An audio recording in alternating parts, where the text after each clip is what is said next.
భీష్ముడి జీవితం చివరిలో కాదండి, మొదటి నుంచి అంపశయ్యే.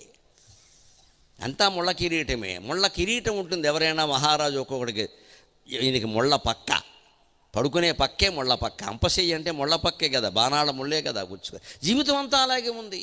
బ్రహ్మచర్యం కదా, తోడు లేదు.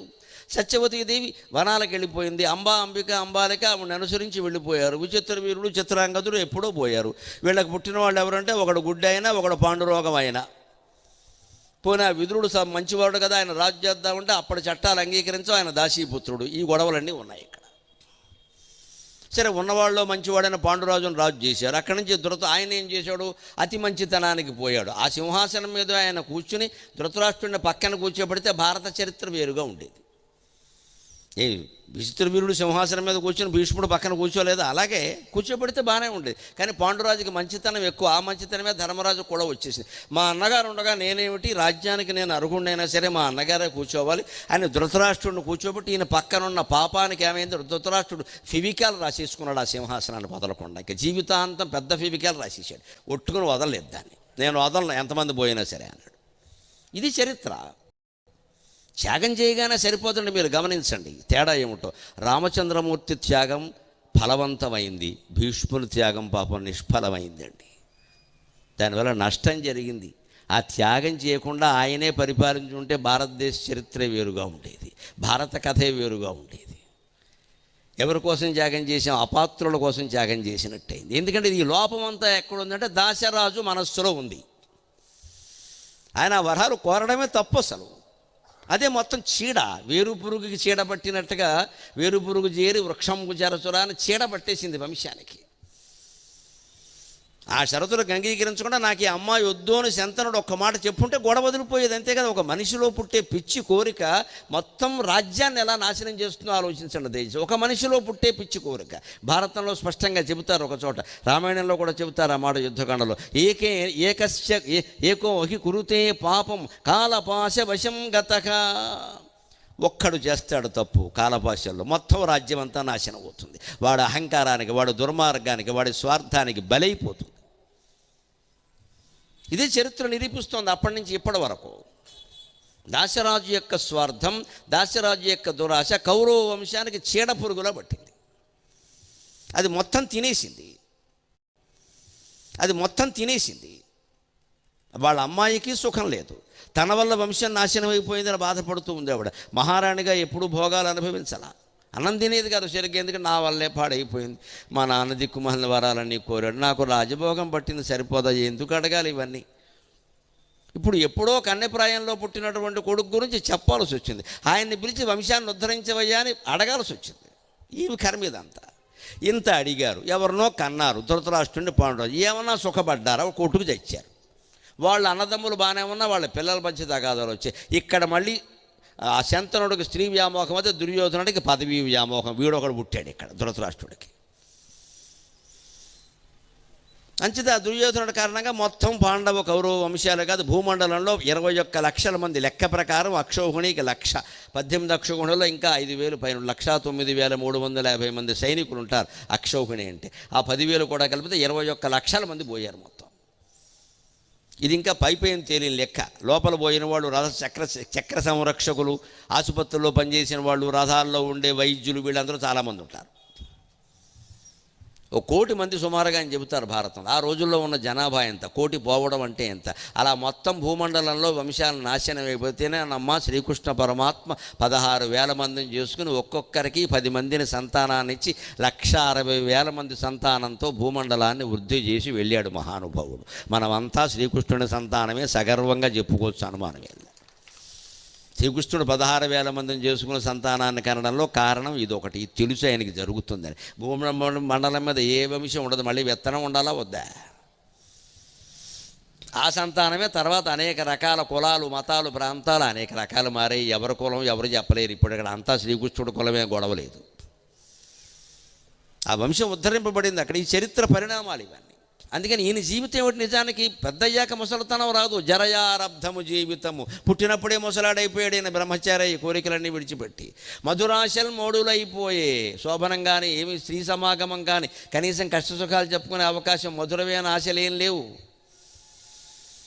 భాసుర రాజ్యముల నేలగా కలిగి అచ్చో సన్యసింపంగా ఆ కురు రాజ్యమును నిల్పజాళినకో కొట్లాటలైపోయాయి. పోనీ అంత రాజ్యాన్ని పరిపాలించే మహాశక్తి ఉండి కూడా ఆయన పక్కన కూర్చోవడం వల్ల, అసమర్థులు సింహాసనం మీద ఉండడం వల్ల ఏమైంది? కొట్లాట అయిపోయింది.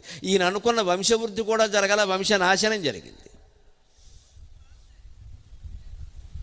అదే రామచంద్రమూర్తి చేసినటువంటి ప్రతిజ్ఞ త్యాగం ఎందుకు సఫలమైంది అంటే, కైకేయి మనస్సులో తన కొడుకు రాజవ్వాలని తప్పితే రాముడి వంశం నశించాలనే దుర్మార్గం లేదు ఆవిడకి. తన కొడుకు గురించే కోరింది. అప్పుడేదో కాస్త ఆ 12-14 ఏళ్ళు దూరంగా ఉంటే అసమ్మతి వర్గం గొడవలు ఎట్టకుండా ఉంటాడు కదా అని పంపించింది ఆవిడ. రాజకీయం అంతవరకే. మరి ఊళ్ళో ఉంటే పదవి కోల్పోయిన వాడు అక్కడే ఉంటే పదవిలో ఉన్నవాడిని ఉండనిస్తాడండి? ఉండనివ్వడు కదా, ఏదో ఒకటి పెడుతూ ఉంటాడు అక్కడ. అందుకని ఆవిడ 14 ఏళ్ళు వీడికి. ఎందుకంటే త్రేతాయుగం చట్టాల ప్రకారం 14 ఏళ్ళు సొంత ఆస్తికి తల్లిదండ్రులకు ఎవరైనా దూరంగా ఉంటే త్రేతాయుగం చట్టాల ప్రకారం 14 ఏళ్ల తర్వాత వాళ్ళ మీద ఎటువంటి హక్కు ఉండదు, ఆస్తి మీద కూడా. ఆ నిబంధన ద్వాపర యుగానికి 12 ఏళ్ళు. అందుకే పాండవుల వనవాసం 12 ఏళ్ళు. 13 ఏళ్ళు పాండవులది, 13 ఏళ్ళు. అదే 14, 13. కలియుగానికి 12 ఏళ్ళు. ఇప్పుడు కూడా ఎవరైనా ఇంట్లోంచి ఎవరైనా అబ్బాయి వెళ్ళిపోతే వాడు 12 ఏళ్ల తర్వాత తిరిగి వస్తే ఆస్తి ఇవ్వాల్సిన అవసరం లేదు. 12 ఏళ్ళు నువ్వు కుటుంబ బాధ్యతలకు దూరంగా ఉన్నావు కాబట్టి నీకు దీని మీద హక్కు లేదని చెప్పేయచ్చు, చట్టం అంగీకరిస్తుంది. అన్నదమ్ములు ఇవ్వాలని ఇచ్చుకుంటే ఇవ్వచ్చు, మంచితనం అది వేరే విషయం. చట్టం అక్కర్లా. 14, 13, 12 ఈ రహస్యాలు ఇవే. శ్రీరాముడు వనవాసం 14 ఏళ్ళు, పాండవుల వనవాసం అజ్ఞాతవాసం కలిపి 13 ఏళ్ళు, కలియుగంలో 12 ఏళ్ళు. కుటుంబానికి దూరంగా ఎక్కడో ఉండి నేను తర్వాత ఆస్తి తీసుకుంటానంటే ఎలా గుర్తుంది? బాధ్యత లేకుండా అంత ఆలోచిస్తారు పెద్దలు. చట్టాలు చేసేవారు, మనుస్మృతి సహా అన్నీ ఉన్నాయంటే అంత ఆలోచించారు. అందుకని ఇంత చేస్తే రాజ్యంలో గొడవలు అయిపోయాయి. అంతేత ఈ జీవితం ఎటువంటిది అంటే దుర్భర జీవితం అది అంపశయ్యే కదా భావింపగా అని. ఎప్పుడు దుర్భరమవు జీవితము. ఆయన జీవితం మొదటి నుంచి అంపశయ్యే. ఎప్పుడు ఆయనకి భోగశయ్య కాలేదా జీవితం? ఇది మనం గ్రహించగలిగితే మన జీవితాలను కూడా మనం కాపాడుకోగలుగుతాం. ఆ అంపశయ్య అయిపోకుండా చూసుకోగలగాలి. ఇంకొక సందేహం అందరికీ వచ్చేదానికి సమాధానం చెబుతాను నేను. భారతం వ్యాస భారతం ఆధారంగా, భీష్ముడి మాటల ఆధారంగా. ద్రౌపది వస్త్రాపహరణం అప్పుడు కూడా భీముడు లేచి ఆటంకం చెప్పలేదు కదండి, అది అధర్మం కదా. ఆయనకి రాజ్యాధికారం లేకపోవచ్చు, తన ఎదురుగా అంత అధర్మం జరుగుతుంది, పైగా తను చెబితే వింటారు కదా, అక్కడ లేచి చెప్పచ్చు కదా అని అంటారు చాలామంది. కానీ ఆ కాలంలో ఆయన చేసిన ప్రతిజ్ఞ ఏమిటి అంటే, సింహాసనం మీద ఎవరున్నారో వారి ఆజ్ఞ నేను పాటిస్తాను అన్నాడు. ధృతరాష్ట్రుడి నోట ఒక్క మొక్క రాలేదు. పైగా ఈ సన్నాసి ఏం చేస్తున్నాడు అంటే, జూదం ఆడుతుంటే ఎవరు గెలిచారు, ధర్మరాజు ఏ పందెం వేశాడు, ముక్కలాట ఎక్కడాడారు, ఏ మండపంలో, ఇవన్నీ అడుగుతున్నాడు. నేను బాగా సో ఇంట్రెస్టెడ్ ఇన్ దిస్. రాజుగా ఆపాలా వద్దా? ఈ ఇంట్రెస్ట్ ఏంటండి? ఇక్కడ పక్క నుంచి వీడియో తీస్తావా? కనీసం వస్త్రాపహరణానికి లాక్కొచ్చారు, ఇలాగ జుట్టు పట్టుకొని లాక్కొచ్చారంటే అప్పుడు ఆజ్ఞాపించద్దండి? భీష్మ లే, వెంటనే దుర్యోధనుడు నియంత్రించంటే తలకాయ తెగిపోయేది తాటిపండులాగా ఒక్క దెబ్బతో. అందుకోసం చూశాడు భీష్ముడు. మాటిమాటికి ధృతరాష్ట్రుడికి వేసి చూడడమే, ఈయనేమో ఇలా కూర్చోవడమే. అక్కడికి చెవిలో చెప్పేవాడు సంజీవుడు, భీష్ముడు ఇద్దరు కూడా ఇది జరుగుతుంది. దురదృష్టం అంతే. ఇక్కడ దురదృష్టం ఏంటి? ఎప్పుడు సింహాసనం మీద ఉన్నవాడు, బాధ్యత ఉన్నవాడు తగిన చర్య తీసుకోవాలి. లేకపోతే రాజ్యంలో జరిగే ప్రతి పాపానికి ప్రధానంగా ఉన్నవాడు బాధ్యత వహించవలసిందే. అందుకే కఠినంగా ఉంటారు కొందరు. రాష్ట్రమైనా దేశమైనా అంతే. రాష్ట్రంలో జరిగిన పాపాలకి ముఖ్యమంత్రిది బాధ్యత, దేశంలో జరిగే పాపాలకి ప్రధానమంత్రిది బాధ్యత. ఎవరైనా తప్పించుకోగలరు, వారు తప్పించుకోలేరు. ఎందుకంటే సింహాసనం మీకు అధికారం ఉంది. మీరు ధర్మం కోసం వినియోగించకపోతే దేనికోసం వినియోగిస్తారు మీరు? ధృతరాష్ట్రుడికి పడిన శిక్ష ఏమిటో తెలుసుగా. 15 ఏళ్ళు చచ్చి చెడి కొడుకులందరినీ చంపిన భీముడు అన్నం పెడుతుంటే నోరు మూసుకుని తిన్నాడు, అదే శిక్ష. ఉన్న కాలంలో కూడా సుఖంగా లేడు, ఎప్పుడూ భీముడు కాలంలోకి రావడమే. కుటుంబంలోనైనా అంతే. కుటుంబంలో యజమాని అయిన మగవాడు చర్య తీసుకోవాలి. పిల్లల మీద, ఎవరి మీదైనా సరే కుటుంబంలో తేడా ఎక్కడున్నా మగవాడు చర్య తీసుకోవాలి. మా ఇంట్లో నా మాటను అడవదండి, వెళ్ళిపోయి సన్యాసం పుచ్చుకో, ఎందుకు కూర్చున్నావు ఇక్కడ? ఖచ్చితంగా జరిపించాలంతే అక్కడ. లేకపోతే పాపం నీదే, అన్నీ అనుభవించాల్సిందే. నీ మాట నడిచేలా చేసుకోవలసిన పూచి కూడా నీదే. ఎందుకంటే ఏదైనా జరిగితే పేపర్లో ఈయన పేరే వస్తుంది, పిల్లల పేరు రావమ్మా. పలానా ఆయన అబ్బాయి అంటారు. పైగా పోలీస్ స్టేషన్లో కూడా ఏమంటారు, సన్ ఆఫ్ రాయమంటారు. ఇది గొడవ ఉంది కదా, అల్లుడ్ ఆఫ్, మేనల్లుడ్ ఆఫ్, తోడల్లుడ్ ఆఫ్ ఉండదు, సన్ ఆఫ్ రాయమంటారు. మరి సన్ ఆఫ్ దగ్గర మన పేరు పడుతుందంటే పిల్లను చూసుకోవాల్సిన పని మనది కాదా? ఆ బాధ్యత కుటుంబమేనా అంతే, రాష్ట్రమేనా అంతే, దేశమేనా అంతే, రాజ్యమేనా అంతే. ధృతరాష్ట్రుడు మాట్లాడు, ఈయన అక్కడ కూర్చున్నాడు. ఇంకా ఆయనకి ఆ క్షణానికి ఆయనకి తోచింది ఏమిటంటే, ఇది ఏదో కర్మవశత్తు జరుగుతోంది, ఇంత మహారాజు ఉండి ఇంత ఘోరం జరుగుతున్నా మాట్లాడడం లేదు అంటే ఏదో జరగవలసి ఉండి దానికి ప్రాతిపదికగా ఇది జరుగుతోంది అని ఆయన ఏం చెప్పాడు అంటే, ద్రౌపది అడిగితే కూడా, అమ్మా మమ్మల్ని ఏం చెప్పమంటావు, ధర్మరాజు చెప్పాలి, నిన్ను ధర్మం ప్రకారం ఓడిపోయావు, అధర్మం ప్రకారం ఓడిపోయావు, ధర్మరాజు చెప్పాలి, ఓడిపోయిన వాడు చెప్పాలి కదా అని ఆయన మీదకి నెట్టాడు. అది ఒక నెట్టడమే కాదు, విషయం కూడా. ధర్మరాజు అంతకంటే బద్దగించి కూర్చున్నాడు. పేకాట ఆడేటప్పుడు మొక్కని తొక్కేసాడు మొత్తం. ఇక్కడ బాగా ఇంట్రెస్ట్గా ఆడాడు, మామూలుగా ఆడడం కాదు. ఇక్కడ దానికి పరిష్కారం, ఫలితం వచ్చేసరికి మాత్రం దురదృష్టం విధి నిర్ణయం. నువ్వు ఆడేసి విధి నిర్ణయం అంటావేటి ఇక్కడ? నీ అంతకు నువ్వు వెళ్ళిపోయి పేకాట క్లబ్కి వెళ్ళిపోయి వాళ్ళు పిలవకపోయినా సరిపడి మొక్కయి కొత్త పేక లేదా అని చెప్పి మొత్తం ఆడేసి 6 ఎకరాలు అమ్మేసిన తర్వాత విధి నిర్ణయం అంటే? ముందు ఆ పేకాటకి వెళ్ళేటప్పుడు విధి నిర్ణయం కాదు, విధి నిన్ను పిలిచిందా, విధి అనేది ఎక్కడుందని ఎవడైనా చూపించండి. ప్రతిదాన్ని తోసేయడం ఇక్కడ. అదే ఏదైనా వ్యాపారంలో 10 లక్షల లాభం వచ్చి మరి మనం అంటే ఏమనుకుంటున్నామో తెలివితేటలు ఉండాలి అని మాట్లాడతాం అక్కడ. అది నీ నిర్ణయమా? ఓడిపోతే విధి నిర్ణయమా? నమస్కారం నాయన నీ ప్రజ్ఞకి. ఓడిపోతేనేమో విధి నిర్ణయం, గెలిస్తేనేమో మన ప్రజ్ఞ. దేవుడు అని విర్రేళ్ళం ఉన్నాడు అందరికీ ఇక్కడ. భీష్ముడిని వదలలేదు ఆయన, మన వదులుతాడా? అంటే ద్రౌపది వస్త్రాపహరణంలో భీష్ముడు మాట్లాడకపోవడం అధర్మమే, అందులో అనుమానమేలా. ఎవరు ఏ పండితులు దాన్ని సమర్థించలేరు. కానీ ఆయనే ఒక సందర్భంలో చెప్పింది, నన్ను ఏం చేయమంటారండి, రాజాజ్ఞ ప్రకారం సైనికుల్లా ఉండాలి నేను, రాజుకు ఎదురు చెప్పకూడదు. ఆయన నోరు విప్పడయ్యే, చెవిలో గుచ్చుకుని చెవిని ఇల్లు కట్టుకుని చెప్పినా సరే ఆయనకి ఎక్కట్లేదు. ఆయన మనసులో వీడియోలు తీస్తున్నాడు. ఆయన నన్ను ఏం చేయమంటావు అని ఒక రాజధర్మానికి, సైనిక ధర్మానికి కట్టుబడి ఉండిపోయాడు. కానీ ఆ దుఃఖం ఆయనలో ఉంది. ఎప్పుడు సమాధానం చెప్పాడో తెలుసా? నేను తప్పు చేశానయ్యా. వికర్ణుడు పాటి ధైర్యం కూడా నేను చెయ్యలేకపోయానయ్యా.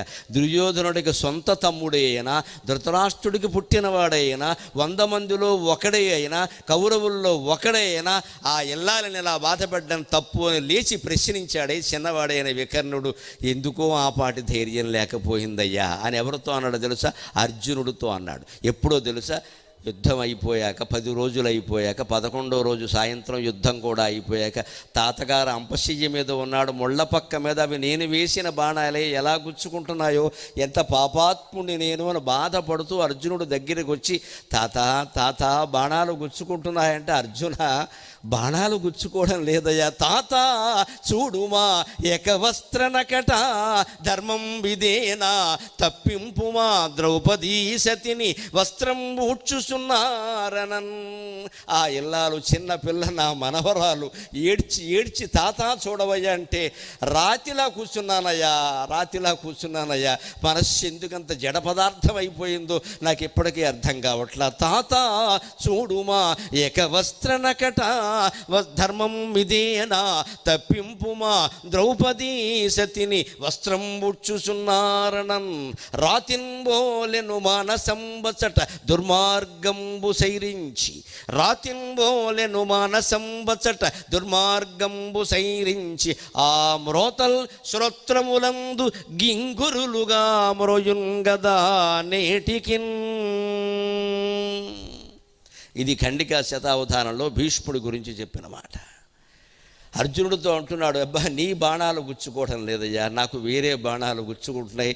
చిన్నదాన్ని 5గురి పిల్లల తల్లినయ్యా, నీ ఇంటి కోడల్ని, నీకు మనవరాలను అవుతాను. ఇంత అన్యాయంగా నిండు సభలో ఏకవస్త్ర పరపురుషుని కాదు, సొంత భర్తను కూడా చూడ్డానికి ఇబ్బంది పడే 3 రోజుల సమయంలో నన్ను జుట్టుపట్టి లాక్కొచ్చి వస్త్రాపహరణం చేస్తుంటే ఇంతమంది పెద్దలుండి చూస్తూ ఉంటారా? ముఖ్యంగా భీష్మ పితామహ అని అన్నా నా నోరు మెదలలేదయ్యా. ధృతరాష్ట్రుడు చెప్పాలని కూర్చున్నా. ఒక్క దెబ్బ ధృతరాష్ట్రుడినే వేసేసి ఉంటే శనుదులు పోయి వస్తే చెడ్డ పేరు వచ్చింది, వేరే విషయం. అది కొంతమంది కాకపోయినా కొంతమంది అనే అర్థం చేసుకుంటారు. వాడు పాపాత్ముడైతే నేను కావాలా? వాడు గుడ్డివాడు కానీ నేను గుడ్డివాడిని కాదు కదా. ఎందుకో మనస్సు జడ పదార్థం అయిపోయిందయ్యా, ఏమి నిర్ణయమో తెలియదు. ఈ భగవంతుడు మహాశక్తి పైన ఉండి నా మనస్సును అలా చేసిందో నాకు తెలియదు. అందుకని ఆ మ్రోతలు ఇప్పటికీ నాకు మోగుతున్నాయి, ద్రౌపది ఆర్తనాదాలు. ఆ ఆర్తనాదాలు గుచ్చుకుంటున్నాయి కానీ నీ బాణాలు గుచ్చుకోవట్లేదని పశ్చాత్తాపడ్డాడమ్మా, పశ్చాత్తాపడ్డాడు. అందుకని భీష్ముడు మోక్షం పొందగలిగాడు. ఎంతటి పాపానికైనా పశ్చాత్తాపం వల్ల మోక్షం వస్తుంది. అది స్థిరంగా ఉండాలి, చిరంగా ఉండాలి. అది ఆయన చెప్పినటువంటి సమాధానం. ఇంకా ఆయన ఎదుర్కొన్న ఇబ్బంది ఏమిటంటే యుద్ధం వచ్చిన తర్వాత ధనువు పట్టుకునేవాడు 10 రోజులు కూడా. ధనువుందాల్చి పరాక్రమింపగనే తాత నేనంచు అర్జునుడున్ పలికిన ఎట్లు తోపగనే. ధనువుందాల్చి పరాక్రమింపగనే తాత నేనంచు అర్జునుడున్ పలికిన ఎట్లు తోపగనే. గృచ్చున్ గుండెలోనెక్కడో, గృచ్చున్ గుండెలోనెక్కడో అనిలో తానెటు సంపగాగలుగు అన్యాయముగా మన్మలన్. అనిలో తానెటు సంపగాగలుగు అన్యాయముగా మన్మలన్. కనుడి న్యాయము తానే జారిపడే ప్రక్కంజేసి బాణములన్. 10 రోజులు యుద్ధం చేశాడు భీష్ముడు. భారత యుద్ధ ఘట్టాలు గమనిస్తే కనిపించే ఆశ్చర్యకరమైన విషయం ఏమిటంటే ద్రోణ పర్వంలో పాండవ సైన్యంలో కౌరవ సైన్యంలో కూడా ప్రముఖులైన వాళ్ళు 25 మంది వధింపబడ్డారు. 25 మంది ప్రముఖులు. విరాటుడు, ద్రౌపదుడు మొదలైన వాళ్ళని ద్రోణుడు వేసేశాడు. ఘటోత్కచుడిని కర్ణుడు వేసేశాడు. సైంధవుణ్ణి అర్జునుడు వేసేశాడు. అభిమన్యుడిని కౌరవులందరూ కలిసి వేసేశారు. ప్రముఖులు చాలామంది పోయారు. భగదత్తుడు మహావీరుడు, నరకాసురుడు కొడుకు, వాణ్ణి అర్జునుడు వేసేశాడు. భీష్ముడు లాంటి మహావీరుడు 15 ఏళ్ల వయస్సులో నదికి బాణాలతో అడ్డుకట్ట కట్టిన పరశురాముని శిష్యుడు యుద్ధం చేస్తే 10 రోజుల్లో పాండవ సైన్యంలో చచ్చిపోయిన వాళ్ళంతా పెద్దవాళ్ళు ఎవరు లేరు. ఒక్క వీరుడు కావలేదు. ఒకే ఒక్కడు చనిపోయాడు, ఉత్తర కుమారుడు. వాడెంత వీరుడో అందరికీ తెలుసు. ఉత్తర కుమార్, అది కూడా భీష్ముడి చేతుల్లో కదా, ఎవరి చేతుల్లో. ఏమని చంపలా, ఎందుకంటే మనస్సులో లేదు పాపం. మనస్సులో లేదు. దీపావళి బాణాలు